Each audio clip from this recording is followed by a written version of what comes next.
Hello guys, আসো কেমন সবাই? তাও আজকে আবার একটা ছোটোখাটো মিনি ব্লগ নিয়ে চলে আইছি তোমাকে সামনে। আজকে যাব হসপিটালে, শাশুড়ি মা হসপিটালে ভর্তি, ওই জন্যই। তা যাওয়ার আগে তো একটু সাজন কুজন না করলে তো হবে না, তাই দেখো সুন্দর করে সাজন কুজন করে নিচ্ছি। সবই শাশুড়ি মার জিনিস, চুরি করে। এখন তো হসপিটালে ভর্তি, এই জন্য চুরি করে আমি সব মাখিয়ে নিচ্ছি। জানি পরে ভিডিওটা দেখলে আমার অনেক গালাগালি করবে, তাই আমার তাতে কিছু যায় আসে না।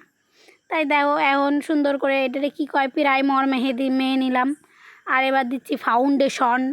এটারে কি মামাআর্থের না কি, আমরা তো আগে জানতাম মামার বাড়ি গিয়ে সাজাগুজা হয়, এখন মামাআর্থের নাকি ফাউন্ডেশনও পাওয়া যায়। আর দেখো আমার মুখটা পুরো একদম পুতনা রাক্ষসী, এ পুরো কনফার্ম আমি পুতনা হয়ে গেছি।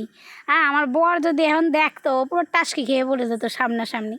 তা মা এটাই এখন যাবো হসপিটালে। আর কেন যাচ্ছি তোমাকে সাথে একটু শেয়ার করি। আমার শাশুড়ির হয়েছে হাগা বমি, তার জন্যই মানে এত খায় কি যে কব, খাইয়ে খাইয়ে আমার শ্বশুরের সবগুলো ধ্বংস করে দিল।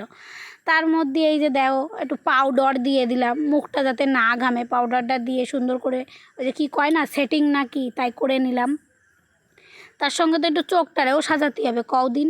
আর এত কথা করছি, কথা করতে মানে ফেনা উঠে যাচ্ছে মুখ দিয়ে। তা দেখো চোখটারে সাজায় নিছি, এবার দেবো কাজল।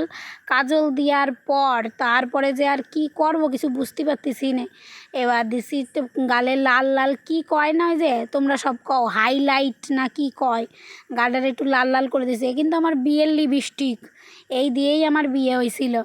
আর এই যে এইখান দেশে আমার বর কিনে পুজোর সময়, কী যে দামি, কী যে কব, 500 টাকা নিচে দাম। আর এই দেখো সাজা গোজা হয়ে গেছে, এবার চুলটারে একটুখানি সাজাইনি। হ্যাঁ, চুল তো ছাড়া যাবে না, তাও একটা ক্লিপ দিয়ে নি, নাহলে হসপিটালে যাচ্ছি যদি মুতি ধরে। আর সুন্দর করে চুল টুল সব ঠিক করে এবার দেবো একটু গয়না পরবো। দেখ এই হলো আমার শাউরির গয়না, এগুলো আমি চুরি করে পরছি। আর আজকের এই ব্লগটা তোমাকে কেমন লাগিছে ভালো মানে কমেন্ট করে কবা। আর ভালো লাগলে সাপোর্ট করে দিও। আর এখন যাচ্ছি হসপিটালে, বাই।